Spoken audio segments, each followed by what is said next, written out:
What, you again, Mr. Dean Bagley? Yes, Kevin Shively, me again. Time All for right. us to Well, here we are again with our yeah, Asynchrony podcast. Episode 15 is time for what we're. us to Mhm. yes, Go time ahead. for us to disagree about disagreeing. Right. We'll get there someday, I promise. Well, I let me there was something that I came across that I was watching earlier today, this week's episode of the Dark Horse podcast, and Heather Hying said something towards the end of it as she was talking about items related to what we're going to be talking about today, but she made a statement which led me to reflect on the title of our podcast and think about it in a different context on a different axis. Okay. Because she was talking about, she's doing a series right now on her Substack of COVID stories. She's having people Right. write in and share their experiences, whatever they were from the COVID era. And she made a statement and talked about the asynchrony of it. And it occurred to me at that point another definition of the word that I hadn't thought of, because it's not just not being in sync. Um, it made me think of the timing aspect. It's Mm, potentially even people being on the same journey at different parts of it at different times. right. Right. Yeah. So I mean, that really struck me as another, element of depth to what we're trying to do and that may be reflected, hopefully will be reflected in our audience at some point. Please like and subscribe. That, that they're on a journey and, they can pick that up with us and share, later on, as our journey evolves, they can go back to the beginning and share, where we've been and what's going on. So. Absolutely. Yeah, absolutely. And I hope you made sure that you got the royalty check to us in the mail, right? Absolutely. Well, hopefully that'll show up in the search algorithms and, There you go. whatever. Well, as we get into this, people are going to understand a little bit more about what you're talking about here. But before we do that, I just want to give a really brief kind of a recap, if you will, just to kind of give those people who haven't been all along this whole journey with us kind of an idea of how we got here and why we're at the place we are today and what we're talking about. And just really quickly, you know, for years now, we've known each other, obviously, and we've kind of realized that we didn't really see truth in the world the same way. We didn't see the world, what is true in the world the same. So we really wanted to explore that and explore what truth is, and not just truth from a perspective standpoint, like a postmodern truth, but an objective truth, something that we could both agree on is true, right? And we realized very early on, of course, that's why our first episode was called Finding Truth. And hope people will go back and watch that if they haven't watched it already. But basically, what we found very quickly was that there was a big roadblock in our way of preventing us from finding that truth. And that roadblock was partisan bias, right? The goggles we talk about of partisan bias and all the self identity and group identity and all of these things keep coming up in our conversation as we go along. And it has been a continuing conversation. And I wanted to say that because if for those people who haven't kind of been along the path with us, um, I hope you'll find very good value in this conversation anyway, but you might find even more value if you go back and watch some of those earlier episodes. So we encourage people to do that. So as we get into this, one of the things that we've been doing is analyzing and looking at all of our episodes and looking at the transcripts and the things. And a few weeks ago, a couple of weeks ago at least, you actually had a great idea. And I want to give you credit for that because you had basically taken our transcripts and run them through AI and asked for an analysis and also asked to help us with kind of illuminating all the sources that we've used and referred to in our different episodes, right? Can you give us just kind of a brief summary of what you experienced when you did that? So I found it really fascinating because you know, I've I've said that part of what I'm trying to do in having these conversations with you is check my understanding of the world against someone else's understanding of the world. So I wanted to go to another source and check our understanding of what we've said, versus about as neutral a source as you can find at the moment. I mean, there are some inherent biases built in, and the analysis is not going to be perfect. But, especially the more you keep it to direct information, it's a pretty good source of analysis. Right. So, And for the record, I might just jump in here and just tell people that we didn't just have Dean run it through because we were afraid that maybe the AI would just be biased from his perspective, right? And because we all know how AI loves to flatter us all the time, right? So what we uh, did is he ran them through, and then I. Okay, we're back after a little technical difficulty there, a little software glitch, but we're going to continue on. And what I was saying was that we didn't just run the AI, the transcripts through AI for Dean, but we also ran them through my AI account, so that we made sure that we had kind of a. Also, we wanted to see kind of what would be the differences, but we wanted to make sure that we had an objective, kind of balanced approach. And I think it did come out pretty much the same on both ends, don't you think? it was very similar. I don't think there was there was maybe a little bit of differentiation. Some of that may be due to, I know, we were both using Claude, and I know that at this point it retains some history of questions that have been posed before. So that may have bled into the Sure. analysis a little bit. Right. But so what we're trying to do is, in trying to achieve our purpose, which is trying to be able to set aside all of the things that influence our thinking and understanding and try to come to mutual understanding. We're conducting this as much as we possibly can according to scientific principles, running a scientific experiment. So, Exactly. yeah, that was one of the first things that we did. We both used the same AI. Same Um, prompts. we used the same prompts. We used the same transcripts, and we followed the same process. And I was blown away by what we got back. It was reading the transcript, or not reading the transcript, but reading the analysis. It was really a podcast I was interested in watching, but it followed what we were doing, because I wanted to check. We talk and we're both thinking about what we want to say and how we want to respond and everything. So I kind of wanted to get a third party view on, if there was anything that wasn't tracking, or, did we miss something? And then, I mean, we go back and watch, and Sure. we're following a lot of that. But, and You can always miss something. I'll mention that after I did that, after I got the full analysis, I then put that analysis, 'cause after I did each episode in a cumulative analysis, I asked for a full summary analysis with all Right. of the conclusions, all of the sources, all of that. I then put that into Grok and had it analyze the analysis, kind of summarize the summary, and also fact check the whole thing to see if there was anything that it would tell me that we had maybe agreed on, but wasn't, if there was anything that, like, we had agreed on at one point and disagreed on at another point, Right. or if there was anything, Contradicting ourselves. Yep. yeah, or if there was anything that came back as like, well, maybe, we both went along with this, but now it's not actually true. So, Right.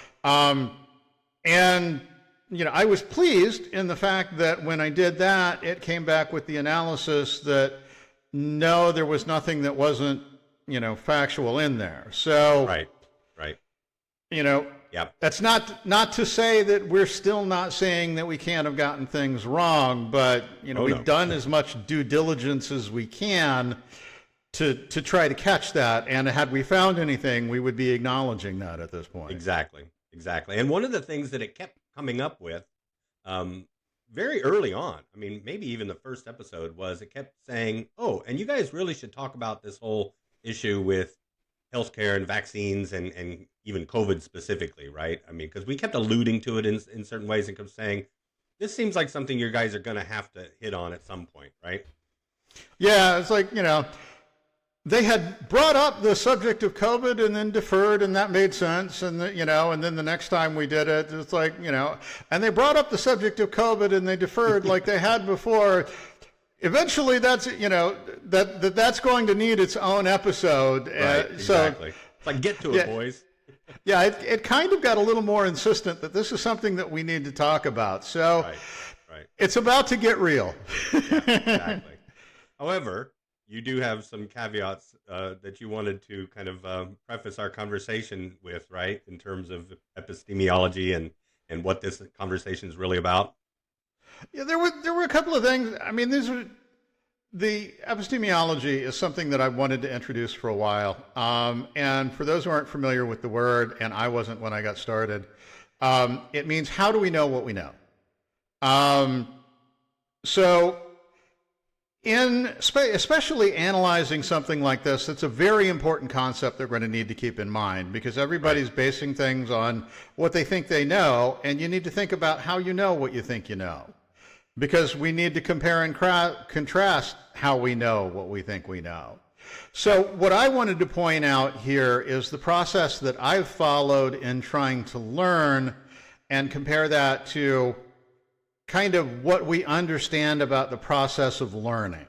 Okay. So give me a couple of minutes to lay all of this out, and then we can kind of go over it. But So I looked at, I have a degree in English. So what I kind of learned out of that process-wise is, when you study something like that, you go into your class, you've got a list of reading material that you're going to go over. You have a teacher who is, from your position, a recognized expert on this. You assume they know what they're talking about because they're teaching you.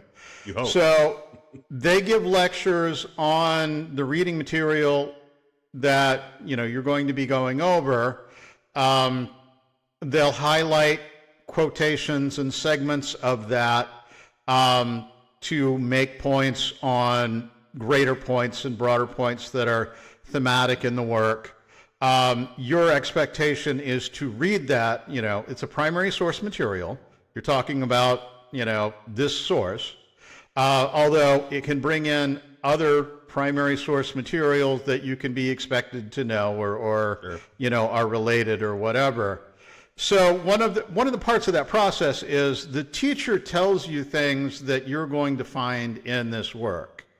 And you read it and you decide if you found that or not. And, that's kind of an evaluation on what you think the quality of that teacher is, or, a different perspective is that, I don't think it says what you think it said, or I agree with that completely. It makes so much more sense now. Right, and so the best teachers actually encourage that, right? I think. Yeah.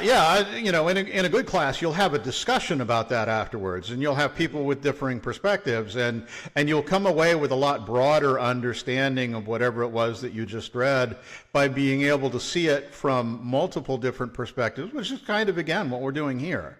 Exactly. The other aspect of my college education, I also have a degree in psychology. So studying that, similar process. You have a professor who comes in and they say, well, these respected people in the field conducted experiments, did this research, and this is what they found. And so you read their published materials, same process. You also talk about how experiments are conducted. And, you learn the scientific method. I mean, we kind of get that in a few different ways, even if you're just going through basic high school. You learn that a little bit in biology or some of the requisite classes. We all have a basic understanding. Yes. But part of what you do there is you'll read actual research papers or that type of thing. And so you have a little bit more of an understanding of how that is processed and being able to make those kind of evaluations.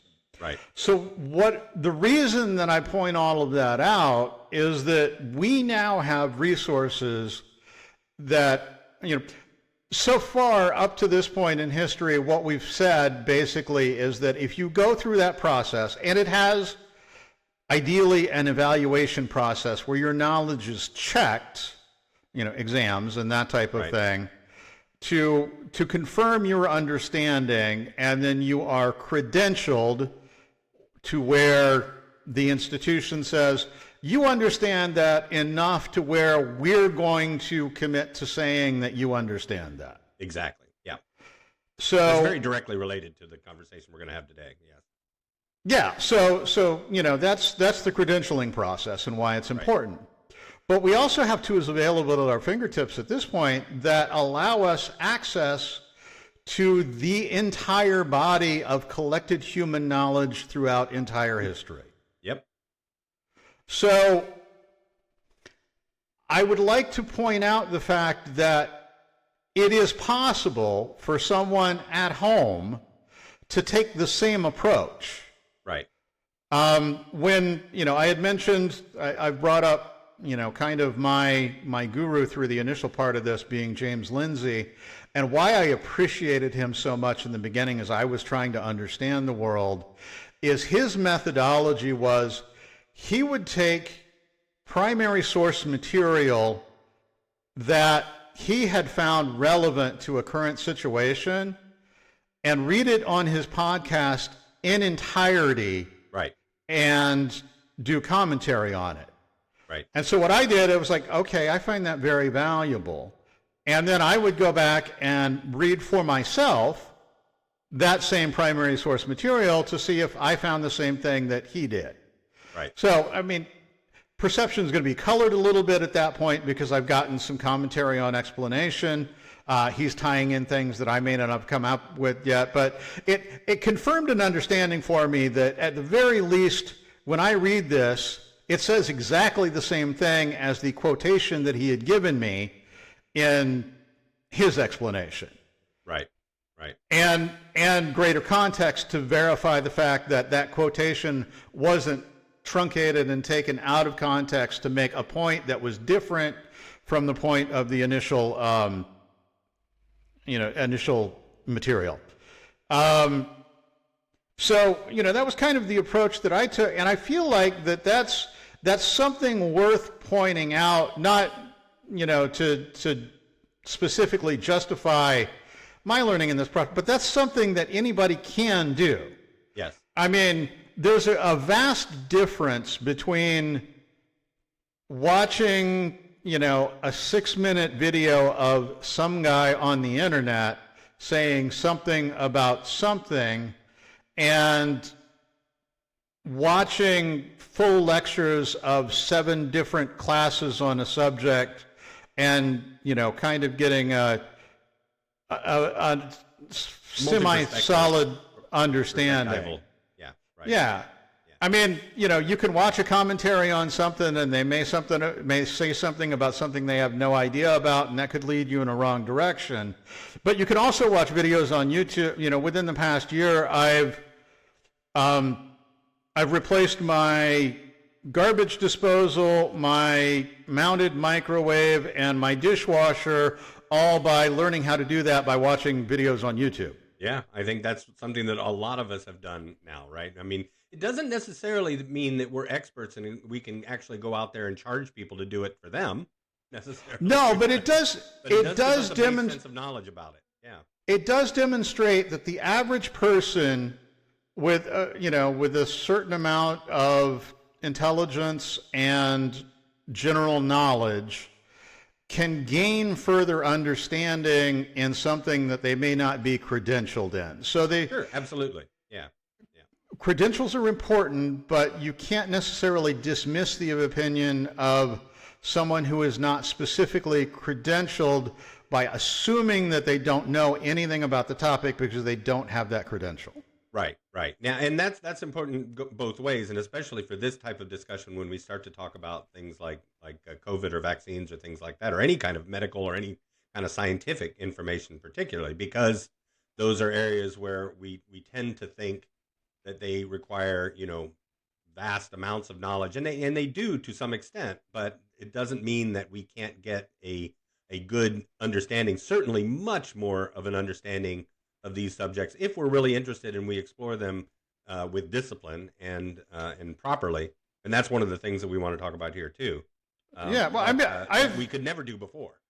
I've made reference during this, during our previous episodes numerous times that I really like physics. I'm fascinated by physics. I do not have an in-depth grasp of physics, but I understand enough about the areas that I brought up that in our analysis, it validated that what I was saying, I was applying what I felt like I was seeing out of that correctly. So you can have a baseline understanding of certain things and not necessarily understand everything about everything.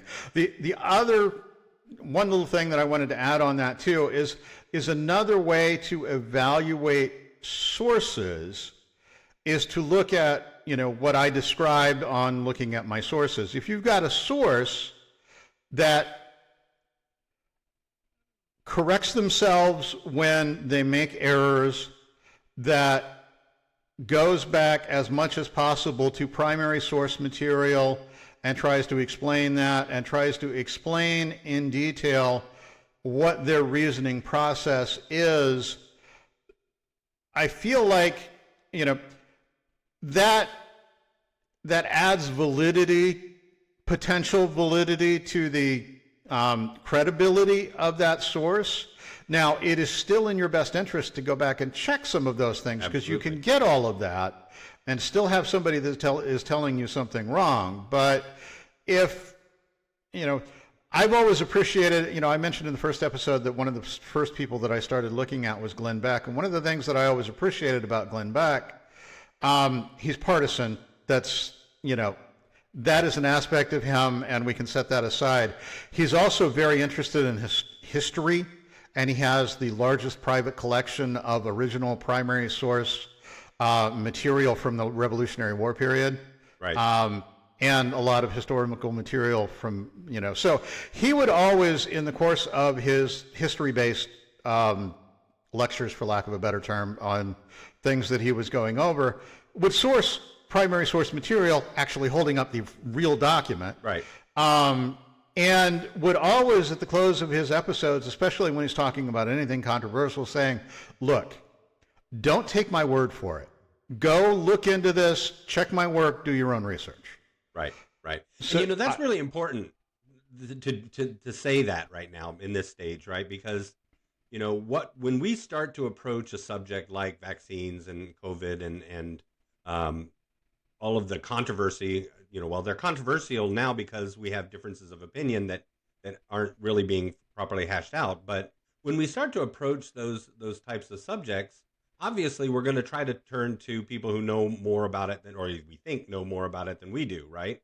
And the problem with that is that sometimes those sources, I may find a source that tells me one thing, go find a source that tells you something that directly contradicts that. And then we try to find truth in between. And very often what we immediately do is say, well, I don't trust your source. Right. Right. And I think that there's probably some people out there that would, that just at the mere mention of the name Glenn Beck, right, immediately thought, oh, I'm not going to be able to trust anything that guy said. Right. Right. Yeah, that's absolutely the case. And I mean, that's one of the things that we've identified for our toolkit is that, if you make a judgment on a source based on an ad hominem on the source, you need to stop and think about that because virtually anybody may be able to say something, credible. And it just occurred to me, the underlying thought on laying all of that out is I bristle at the idea of people telling me, I'm not, you're not capable of understanding what you're talking about. Right, right. It's like, okay, I may not. Well, then explain it to me. I may not have been educated in this. And if I'm not following, I'll let you know. But I can learn. Exactly. And that's one of the things that we talked about earlier this week. So there was an episode of Sam Harris's podcast that came out on actually just a couple days ago. And in it, he was asked about different people that, would you interview this person? Would you debate this person? Right. And you mentioned the Dark Horse podcast, which we both have watched many episodes of together just as part of our research. But he asked him about Brett Weinstein, right, who runs the Dark Horse webcast and podcast.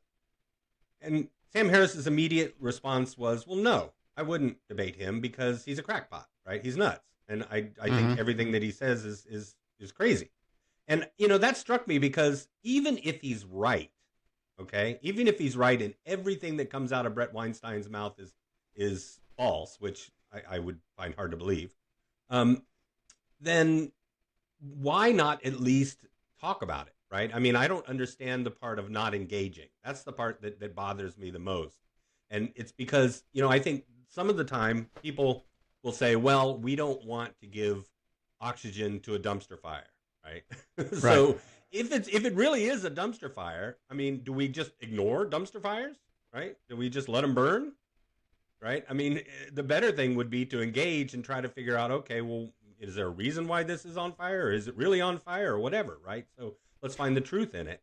Well, And if you just dismiss it out of hand, I think that's when you basically leave those people to just talk amongst themselves because nobody's actually coming with the other perspective. And that actually, I think, becomes a bigger problem than if we just had the discussion. well, I think that goes back to what we had identified as, our alert notification framework. What you're basically doing at that point is you've received an alert notification, and what you're doing is you're just turning away from that and not giving it another thought. Right, right. And, we had identified that no, that is something that it's a Chesterton's fence at that point. You need to pay a little more attention to that and figure out why that's there so you know how to respond to it. The proper response may be to go a different direction and not look at that anymore. But it's something that requires a little more thought to understand. Well, so specifically with podcasts like Dark Horse, not just the Dark Horse podcast, but others as well, one of the frustrations that I've had sometimes is that I don't often get both. I don't feel like I'm often getting both sides of the perspective. And that may be their choice. I don't know. I tend to think that even if they did, well, we know now what they would say if they did invite Sam Harris on, right? He'd say no. And I thought it was also interesting in the same podcast, he said, oh, yeah, sure, I talked with Tucker Carlson, because that was brought up as well. And apparently there were overtures made, and I think he thinks maybe Tucker said no because nothing ever came of it, right? So I think it goes both ways, right? It goes all across the spectrum. And I think that's the part that I think we're trying to combat here with our conversation, because we want to confront these things and say, well, look, if there is some truth here, let's figure it out, right? Let's just get to the bottom of it. Yeah, and there's a couple other things that I wanted to say before we really get too deep into things. Number one, we are not capable or qualified of determining whether Sam Harris or Brett Weinstein is correct on Right. anything. We're using that as an example to talk about, and we can look at different aspects of ways that we may be able to evaluate the quality of the information, but we're not going to make a determination on who you should believe. Right, exactly. And that's not what we're here to do, right? Just like we're not here to basically say you're right or I'm right, right? We're not here Right. to, for that. We're not here to say Brett's right or Sam's right, right? So, Right. what we're saying is have the discussion. And related to that, I wanted to preface right up front of the episode for those who are watching. This episode is going to be setting up a conversation. Right.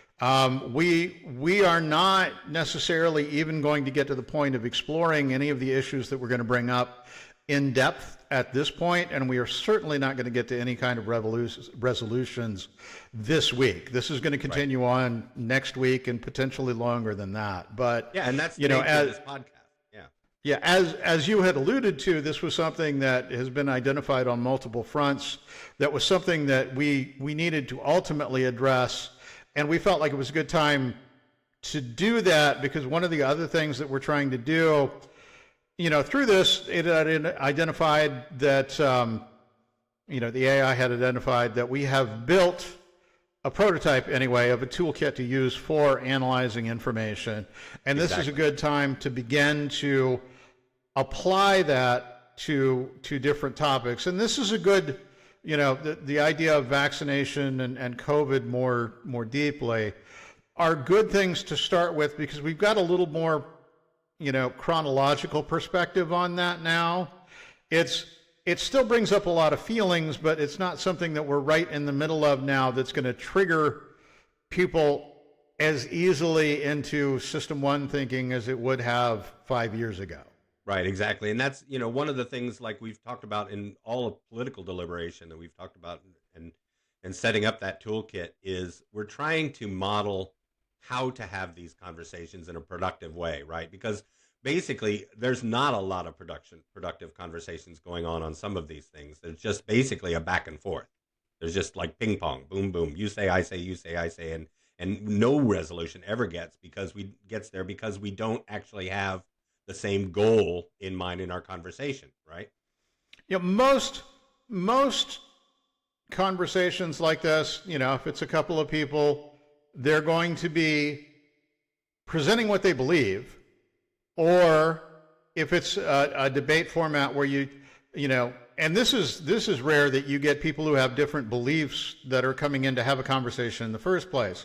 Right. But if they are, it's a debate to either determine out of that debate which one is correct, or at least win with the audience to determine, it's like who won the debate to have one come out ahead. We are not aware, other than an episode here and there, of anybody who's really getting together on a regular basis to try to go deeper than that and find, truth. Right. Yeah, it's almost like, there's a lot of different goals, right? We can have in a conversation like this. Winning the argument is obviously the one that is most often the case, right? People just do it to go in and win the argument. And it's also the least productive of all the goals that you can have in a conversation like this. I mean, you could be planting a seed to try to change somebody's mind or change their behavior or just try to preserve the relationship, just try to find a way to get along, but not really worry about what actually matters as far as what's true. Right. But our effort is really about seeking truth. And that's why we want to dig deeper and try to figure out, okay, well, is there a methodology that would actually help us to get there and actually help us to find truth that both of us agree is actually true?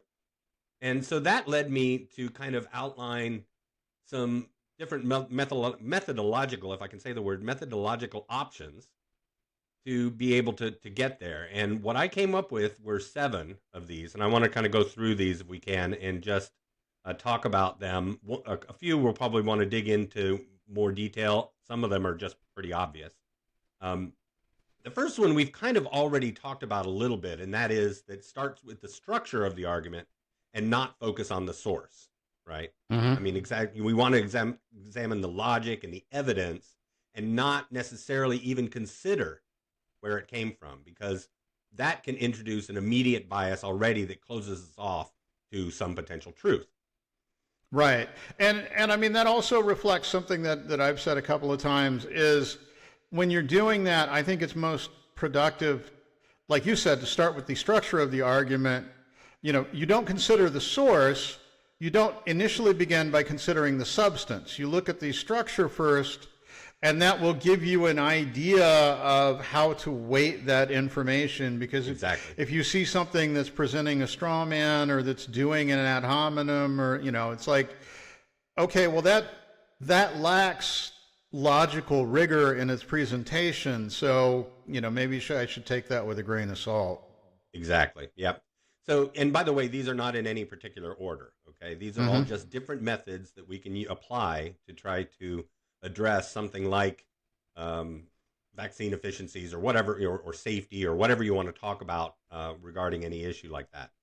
The second is look for what the sources actually agree on, right? Because even adversarial sources are going to find some kind of agreement somewhere, right? And if you focus on the common ground, then that helps to actually identify where the differences are, right? That we've talked about in our deliberations, right? We keep digging at the difference, finding out where we actually diverge in our perspectives so that we can actually dig into where the actual crux of the matter is.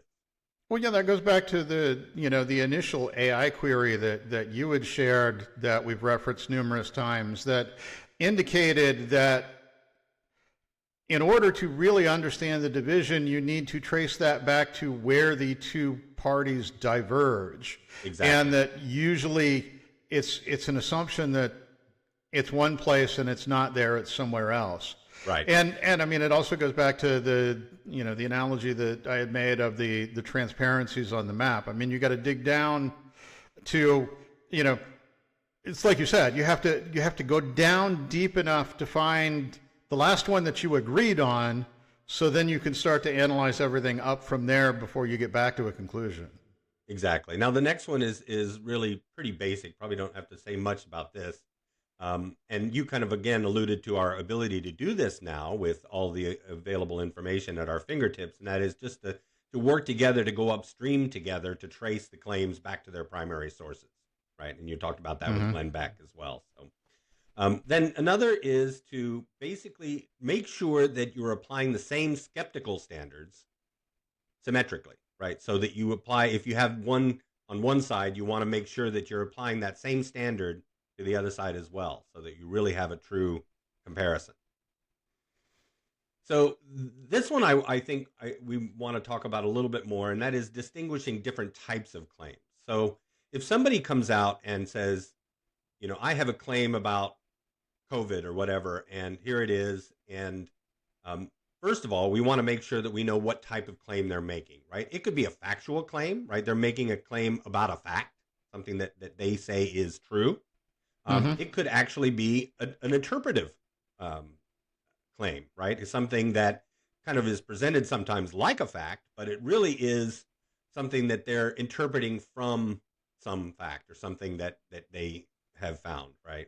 And then the third is a value claim, or what matters about it, right? And that is the one that very often is presented as fact, but has the least grounding in fact, right? Because it's something that really becomes moral rather than factual. Yeah, it goes back to that, moral duality judgment that we've identified as being inherently problematic. Right. Like for a factual claim, right, we may say, okay, well, the unemployment rate last quarter was 4.2%, right? Okay, that's a fact, right? And we can go back and check that, right? We can look up sources. We can go to the Bureau of Labor Statistics or whatever, right, and find out exactly what that fact is. In an interpretive claim, it might be the rising crime statistics reflects a real increase in criminal behavior, or it reflects increased reporting and policing, right? There's different ways of interpreting, say, a rise in crime, right? You can interpret it as police are just working real, improve, they're spending more money on policing or whatever, or it could just be there's more criminal behavior, more criminals out there that are doing it. Well, it goes back to the analogy that we've talked about of a trial. The one is just presenting the evidence. The job of the attorney is the interpretive claim of telling you what that evidence means. And then the job of us as the jury is to evaluate those claims and make a determination. Right. But it's important for us as the jury to know whether or not we're labeling this as a factual or interpretive claim, right? Because one of the biggest problems, especially when it comes to issues like COVID or vaccines, is that even a news article, even if it's completely factual and you can't find anything wrong in it, it can have interpretive framing, right? It can be framed interpretively. So you could have the same exact article, same exact facts, right? And write one article that frames it in a certain interpretation and another article that frames it with a different interpretation. And you come away thinking different facts, but you were really presented the same facts. You were just, your understanding of those facts was manipulated by the framing. Well, there's a quote that comes to mind here that I've heard multiple times from Michael Malice that I had sent you, and I believe he normally applies it to the media, but it can apply more broadly, where he says that the claim was factual but not truthful. Right. Exactly.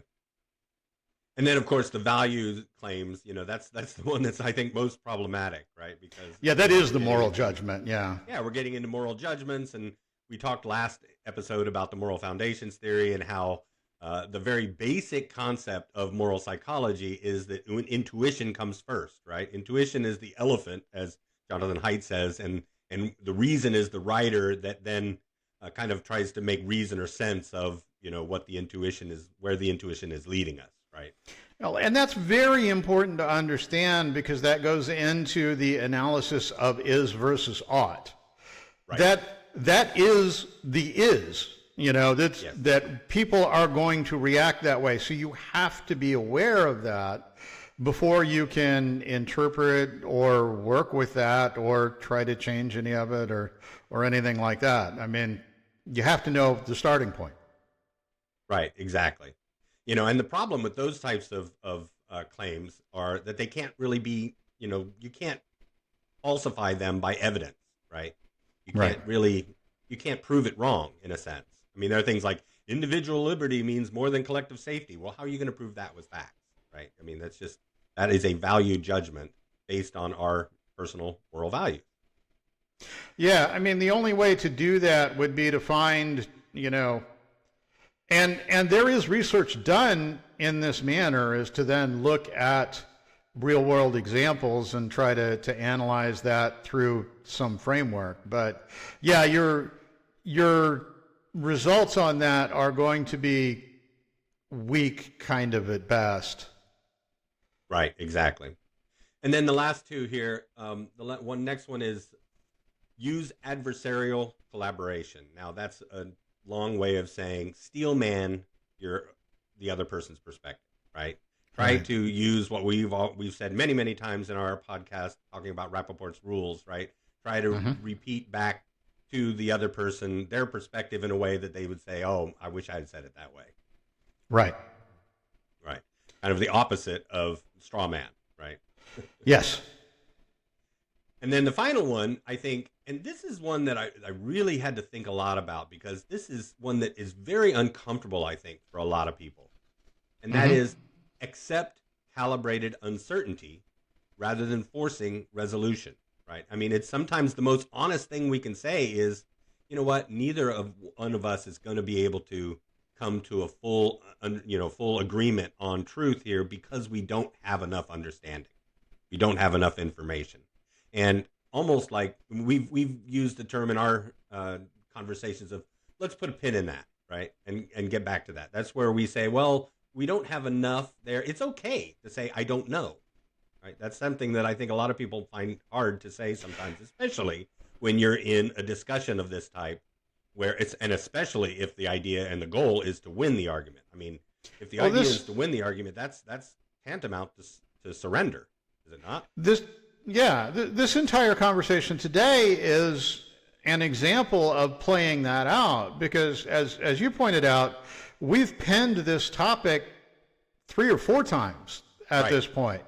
And so this is, kind of an experiment on our part to see, do we have enough enough tools at our disposal to be able to address this and get somewhere? And, once we go through this and get, out to the other end, we'll be able to make that conclusion of, do we feel like we did and we got somewhere, or do we need to pen this again and come back to it after we establish a little more of a foundation? Well, the best part about this and accepting this and being able to accept uncertainty for me is that it constantly forces us to be disciplined in keeping the focus on what is true rather than who wins. Right. I mean, that's the biggest reason why it's important. Because one of the things that we get into when we start to look at any source, right? Let's say whether it's Sam Harris or Brett Weinstein or anybody else that is putting forward any type of claim, is that we have to be able to determine whether or not their reasoning is motivated or principled, right? Right. And by motivated reasoning, I mean we have a reason to want to believe this, right? And so we are going to find reasons like that rider on the elephant, right? We're going to find reasons to make it true, or to reassure us that we're on the right path, right? And principled reasons is much more disciplined. It's much more difficult too, but it's much more disciplined to make sure that we're saying, okay, I've checked all the boxes and made sure that I am not doing this just because it's something that I want to be true, and especially if it turns out that what you wanted to be true is not. Yeah. Yeah, the motivated reasoning is both of the attorneys in the courtroom. It's the people in the debate who are trying to prove their case. It's I'm presenting to you what supports, it's confirmation bias. It's Yep. fundamental attribution error to some extent. Not necessarily those things in great depth, but it's presenting things in a way that confirming what you believe and wanting the person that you're presenting it to believe what you believe. Right. So let's give an example. So let's say we're both watching the same. Let's just pick on Brett, right? Because we're picking on Brett a lot today. Brett Weinstein. He can So let's he say can take we're it. both watching. We're both watching the same Dark Horse podcast. Now we've said Dark Horse many more times than she said Asynchrony, so I guess we may owe them some money. But anyway. So, one of the things that we have to ask ourselves first is, these are some of the things that happen when we're using motivated reasoning as opposed to principled reasoning, right? Are we using selective attention, right? Are we only noticing and kind of remembering the evidence that fits our narrative, right? Right. I mean, and we also want to make sure, like we said before, that we're not being skeptical asymmetrically. Right? We want to apply the same skepticism to both sides of the argument, right? Right. There's another thing that I kind of want to interject in here too, because you had talked about raising the possibility of kind of only one side being presented. I don't want to throw this out as this is correct. I want to throw this out as this is something that we need to think about and see what kind of validity it has, or present a couple of ideas to see what you think about them.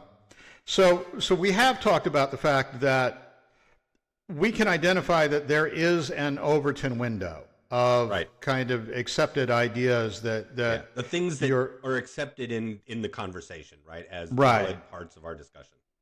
So I feel like, and tell me what you think, that within that Overton window, there's like an Overton narrative that this, it's presented as this is what the reasonable people believe. Right. Yeah, and when Sam Harris says, no, I'm not going to talk to Brett Weinstein, what he's basically saying is that there is nothing that he says that is in my Overton window. Right. So the question that I have in doing analysis on that is, if there is an Overton narrative that basically translates as this is what everybody believes, if you're presenting a counter argument, do you need to present that, or is it fair to make the assumption that I am interacting with something that I know everybody understands already because this is what everybody believes? Right. And another thing that we do that is really shows motivated reasoning is sometimes we'll reframe it, right? We'll take a piece of evidence that can't be dismissed, that conflicts with our narrative, right? And so we'll reinterpret it in a way that kind of makes it fit, right? Makes it fit our conclusion. Yeah. And we've already talked about source discrediting. Anytime you say, and that's really kind of what struck me in watching. And by the way, I love Sam Harris. I think he's great. I agree with him much more than I disagree with him on a lot of things.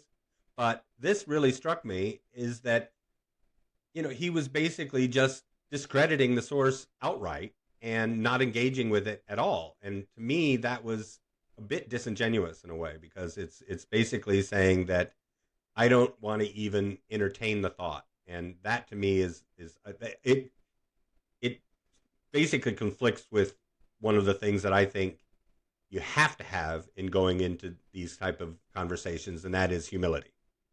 Right. Yeah, and I mean it's interesting because at one point, we've introduced the idea of the IDW, the intellectual dark web, and they were both part of that, Yeah, Sam they and were. Brett. And by the way, they And both come from the left too. yeah, and they would have said at that point that they were friends, and this particular this particular conflict also involves Joe Rogan. Because Brett has talked about these things with Joe on Joe's show, and I think Brett has a standing invitation to Sam, come on my show and we'll discuss it. And Which is Sam probably has why he asked him whether or not he would.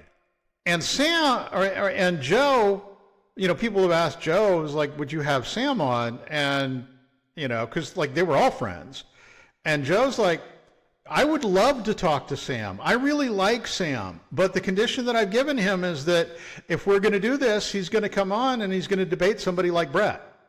Right. That holds, so Sam's like, no. Right. Yeah. And of course, the last one that really is a red flag is when you're listening to somebody and they move the goalposts, right? Yeah. They basically change, one of the most important things that we said going into our conversations from day one is we need to make sure that we're coming into this with the same goal in mind, right? Right. And we cannot change that. We cannot try to move the goalposts. And all of a sudden, it's funny because I'm interrupting myself, but one of the biggest things that we've heard from the detractors on both of our sides, and I'm talking about my friends talking to me and your friends talking to you, is that they're like, oh no, essentially what they're saying, he's going to change the goalpost at some point. At some point, he's going to move the goalpost and his true self is going to come out and, it's just going to all fall apart. Right? Yeah, there's an inability to accept the idea that either one of us could be operating in good faith. Right. And by the way, that's a central theme here, isn't it? Because if we want to be able to trust a source, that is one of the first things that we have to be able to know is, are they coming in good faith, right? Right. I mean, that is one of the biggest things. I mean, if I go in to watch in fact, there was an episode we watched that was, on an alternate theory of the whole polio vaccine thing that was on Dark Horse. And we want to go in knowing that, or at least believing that they may be wrong, right, about their conclusions, but they are doing it in a way that they're honest about it. They're trying to find truth. And even if they got some of the facts wrong or got the whole thing wrong even, as long as they're coming in good faith, I think it's worth trying to have the discussion. Now, if we found out later on that, they've had this agenda all along, of trying to discredit something for some other reason or whatever, then all bets are off, right? Right. Because it's all based on good faith, is it not? Yeah. And this would be good. I just want to interject in here, give me like 20 seconds. I find it interesting because one of the things that I had done in my using Grok to analyze the analysis that we had done on Claude, I kind of wanted to have it condense things as much as possible and give me like a pocket constitution version of something that I could tack on the monitor to make sure that as we talk, we're following our toolkit. Right. So it gave me a one-page daily mini checklist, which oddly enough has 7 points. So let me read through this real quick and compare and contrast this with what you had generated. First one is mindset reset, and it has in parentheses good faith plus both and plus what is. Second is alert flags or emotional triggers. Third is bumper sticker / unbalanced cost benefit. Third is steelman the claim. Fourth is mapped premises and check directionality. I'm off on my numbering, but the next one is institutional drift, OPEC, group dynamics. And the final one that it had was applied to my own side recently. Right. So a lot of those, if we were to break it down, are the same things that you had identified or phrased slightly differently, but kind of operating in the same direction. So we're applying our toolkit. Right, exactly. Yeah. So now, as we're going to be turning our conversation to the more specific discussion of what had happened in terms of COVID, what the discussion is about vaccines, what the discussion is about lockdowns and all of the things that are going on. One of the things that we had talked about was going into the idea of what happens when, like you said before, everybody believes a certain thing, and then someone else comes up with a heterodoxical idea, right? Or something that is outside of that, right? Because I think that both of us have identified that the COVID pandemic and everything that happened surrounding it wasn't the cause of the division in our country, but it was a huge catalyst in making it much, much worse, wouldn't you say? Absolutely. Yeah, I mean it kind of both created and fractured the IDW. Right. I mean, I guess it predates that a little bit because they were kind of focused on Yeah, 2018 postmodernism or so, but yeah. Yeah, but I mean, and that's the cause of the division there. I mean, the division between Brett and Sam is COVID. Right. It is almost exclusively in some ways. Yeah. Yep. Yeah, and And that's the part that we're going to have to figure out exactly how do we approach this. First of all, we have to agree on what happened, right? Don't you think? and and that's, I mean, that's one of the things that I've thought about, numerous times, and just you and I talking in general, is how do we draw a conclusion? What can we get to where we can agree on what it was that actually happened? Right. Right. Because I feel like that I have seen a lot of things that I thought at the time, or were ideas that I have had, that I have seen proof come forward for, that to me indicates that, okay, this is, this has been demonstrated that the initial perspective that I had on that has been shown to be correct, or, that this has been decided. Right. But I could bring some of those up, and there's still things that, whether it's you and I or two people in general, can still find contention on, that it's not, some of that I feel like, it's been put out in medical journals, or corrections have even been done, or, whatever. There's still a fundamental division there that hasn't been resolved. So Right.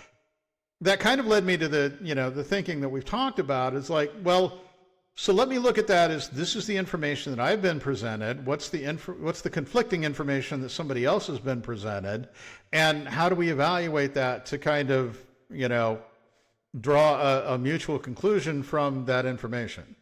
Yeah, and that's the part that I want to make sure that we're focused on, right? Because I mean that's where our topic here is really kind of getting to how to find truth, right? So what we want, we may not be able to, again, like I said, we may come to the point where we say we still don't have enough information to definitively say X is true about this vaccine or this procedure or this policy or whatever, right?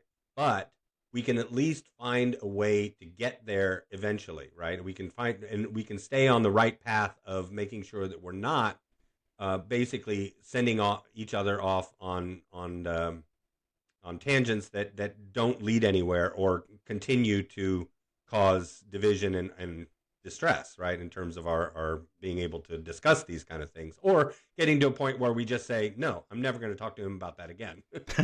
Right.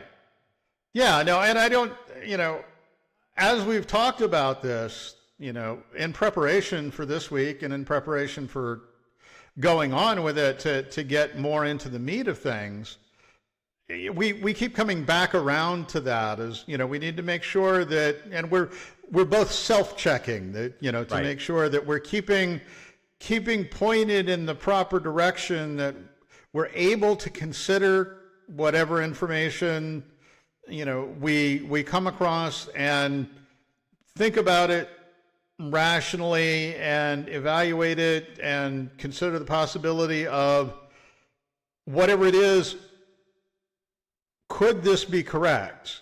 Right. And What would And it what take would it for take this? for it to be correct, right? I mean, what would Right. it take? I mean, because bottom line is, like, if I say something about something that Fauci came out and said, right? And you say, first of all, you're going to try in your mind, right? If you're following our toolkit, you're going to try in your mind of not immediately shutting the gate on anything Fauci said, right? Because you want to not, um, shoot the messenger, right? Just or just dismiss the source.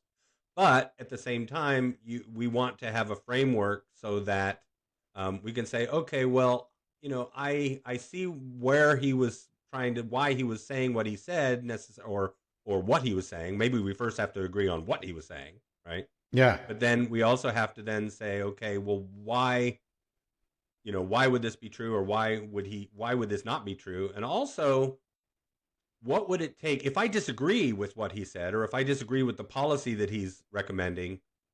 What would have to be true for me to be wrong, right? I mean, Mm-hmm. we need to kind of challenge ourselves to do that. And if I agreed with him, I need to do the same thing, right? What would it take for me to be skeptical of that and to say maybe that's not true? And of course, the first step, like we just said before, is we both have to kind of examine, is he saying what he's saying in good faith, right? That's Right. probably step one, right? And then what is he saying? And then how does that affect things, right? What is the effect of that? And go through the same things in our toolkit that you've said in the past, things like who benefits, blah, blah, blah, those kind of things, and go through Right.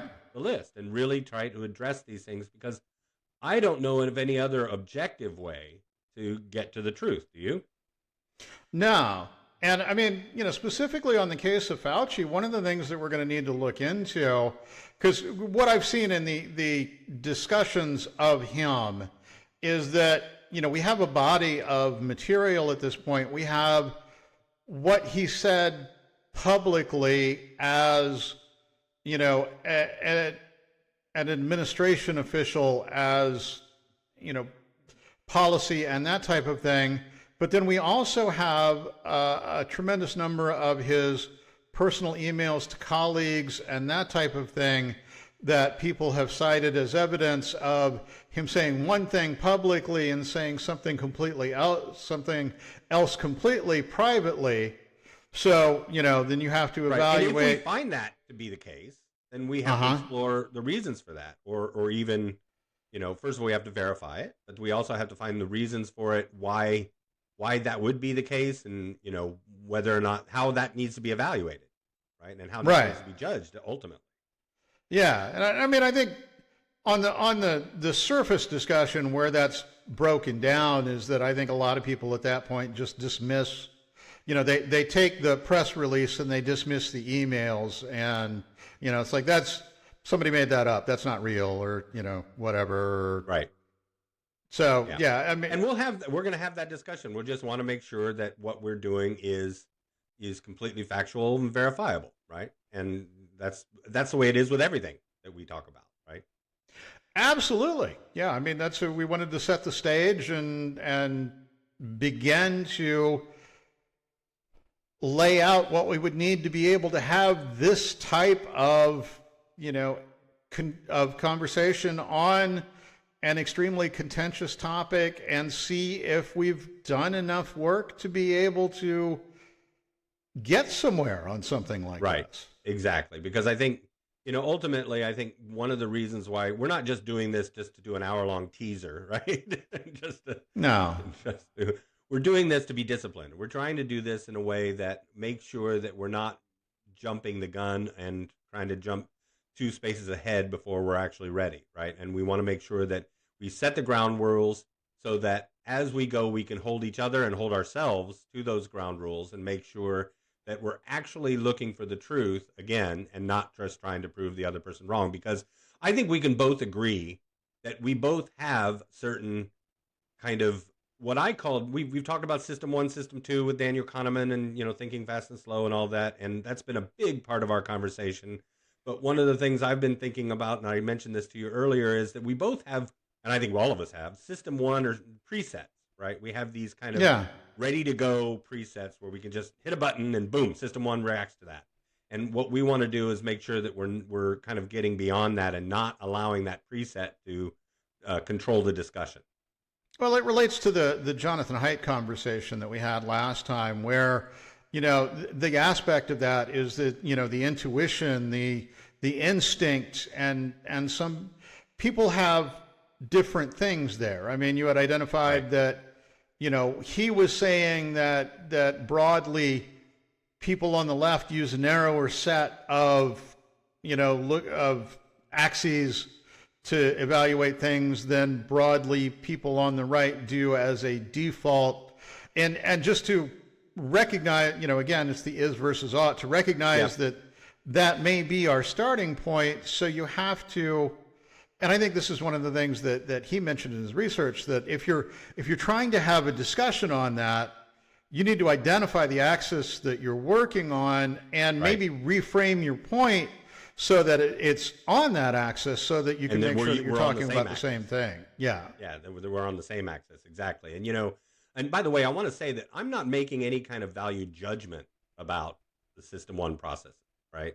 And it's important to say that, because it's not a moral issue that we have these System 1 presets. We have them for a reason. They're evolutionary, right? I mean, they've basically gotten humanity to where we are today. So yeah, we talked about that. Baby out with the bathwater. We talked about it when we brought it up, and it bears repeating that this is, it's an information processing system that has evolved to keep us alive, because there are a lot of different things that we need to be able to make decisions on immediately, most of the time prior to having an ability to think about them at all. So we need a system to be able to move that over to not having to, if you had to critically think about every decision you need to make while you're driving, you wouldn't go anywhere. Yeah, exactly. Yeah, exactly. Yeah, and that's the other part of this, is that it's what we're trying to do is be honest about identifying these things for ourselves. And I'll give you an example for myself, and then I'm going to speak for you on that, just to test and see whether or not I'm accurate here. For example, one of my System 1 presets, I've actually talked about it on the podcast before, is to default to giving the benefit of the doubt of good faith to people in science and academia, right? So I'm going to be already kind of predisposed to want to believe them, because I have that System 1 preset in place. And like for somebody like a Fauci, or somebody from a academic institution. And by the way, we get to these places with our System 1 presets from very often just from our own experience too. So it's legit, right? But from your experience, you probably would have the opposite, perhaps, or maybe just not as automatically granting them that benefit of the doubt, right? Well, and I had mentioned this before, and I want to qualify that a little bit, because, again, how, words matter. It depends on what you're actually saying, because the phrase that you said, I would give the benefit of the doubt to the people in academia or medical that they're operating in good faith. I see where you're going. I would agree with that 100%. That does not then imply that I extend that good faith to academia as a whole, or the medical, and to the institution. Yeah, right. It is right. It is possible, in my opinion, and I don't know if we found complete agreement on this or not. I know you've acknowledged the possibility on it, but it is, in my opinion, it is possible for the individuals that make up an institution to be operating to the good, and because of the incentive structure or whatever, the institution as a whole to be operating in a different direction. The fact that is possible, I think we are in agreement on. Right. So is it always the case? What we're doing here, that's the other last thing I want to say on this, is that, we've been criticized, and probably will be again after this episode, for not disagreeing enough. You made a joke about it at the beginning, but that's the other part of our process, right? We don't agree on everything. There's a lot of things you and I just disagree on in general. However, what we're trying to do is use the process that we've laid out as part of our toolkit. And one of those things that we said was start with the common ground, right? start with the Right. common ground, and continue to dig until you find those differences. And we found a few, but for the most part, we've been able to iron those out. I think a few we probably put pins in, but we'll get back to them. Don't worry. You just Yeah. keep watching. So. Well, and I think the key on that is to identifying the axes that we're disagreeing on there, because I've said that I believe our values are very close to being precisely aligned. They're at least completely compatible. Are, I think. Huh? Most people's are. Most people's are. And I think broadly, depending on how it's described, our goals for what we would like to see are aligned. Yes. So, I feel like one of the things that we've discovered, and again, it goes back to that initial AI conversation and what we've talked about earlier, even in this episode, is that it's that identification of axes and making sure that we're talking on the same axes. And, and there will be disagreements of should we do A or should we do B? And, that's where you can have productive conversations on those types of things. Yeah, and we're going to have to really be disciplined as we go forward and talking about this and applying this toolkit as we go. I think we're starting to do that, and I think that's what this conversation was about. And hopefully we'll be able to continue that and continue in that vein as well. Well, I want to throw one other thing in here to bear in mind and think about as we go forward, and use our podcast as an example. So we're in week 15. Yep. Week 15. Probably about 20 hours worth of conversations just recorded. Just recorded, yeah. Week 15, Kevin and Dean have different perspectives than week 1 Kevin and Dean had. Yes. So, Absolutely. one of the things to bear in mind on this, especially if you're evaluating something like a conclusion that somebody's made on a podcast, right, is that there's a progression of knowledge and understanding that has taken place. And I would hold us forth as an example on that, exactly. That for someone who was coming in and watching week 16, when we have, the conversation on that, you're not going to be able to evaluate that the same way as someone who has watched all 16 versus someone who has only watched week 16. Right. I mean, it's like watching the finale of Succession, right, without watching the whole show. Yeah, or anything like that. Yeah. Right. Exactly. No, I'm just picked the name out of the hat, but yeah, and I knew going in, as we wrap things up for this week, I knew going in this was going to be one of our longer conversations. It's slightly longer than most of the ones we've had, but that's because this is important, because if we don't set the proper rules and proper groundwork and make sure, like you said, that we're actually talking on the same axis, right? Right. Then the whole thing is kind of for naught, right? We don't really get anywhere. Yeah, I mean, this is our litmus test on, so what we've talked about, does it make sense and does it actually get you somewhere? Or, is there no, are we still just going to be divided where we're divided and there's no answer for that? Well, for those people who have been on that journey with us, and there are several hundred of them that have, and pretty reliably watching all these episodes, then, we hope that you'll stay with us on this path. And if you're just coming in and haven't watched those episodes, please feel free to go back and watch some of those episodes and kind of catch up with us on our journey, because we want you to be a part of this discussion. We really are really thankful to all those people that have commented on some of our videos, both publicly and privately. We appreciate your thoughts. You guys have helped us immensely as we've kind of shaped our own perspectives on this and shaped our conversation. Like Dean said at the beginning of this, before we had our little technical meltdown there for a moment, we really want you to subscribe and hit that like button and share it with your friends, because if we are going to find some way to bring this country together and this society together, which is we all agree is split in very dangerous ways right now, it's going to take all of us, and we One side is not going to be able to win ever. We need to be able to do this together. Yeah, I mean, I think one of the things that I feel like we're identifying and that I feel like needs to be identified is that the axes of division we think we're operating on are artificial, and if we can eliminate those, we can see the people that we're actually in unity with. Exactly. And it's a bigger number than you might think. Absolutely. Well, on that note, we will keep this going. And like I said before, like, subscribe, share, do all of the above. And by the way, about those AI transcripts, we're gonna look at some ways that we might be able to find a way to release some of those, perhaps on our Patreon site or something, as we get that up and running. That's going to be coming soon. So keep an eye out for that. And like I always say, let's keep the conversation going.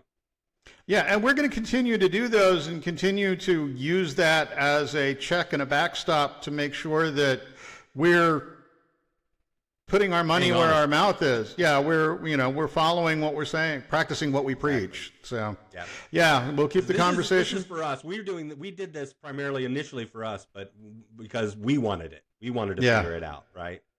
We felt like it was needed and nobody else was doing it, so we're going to do it. Nobody else was doing it. Yeah, exactly. So, well, thanks again, Dean, and like I said, keep it going. Thank you, Kevin. We'll talk to you next week.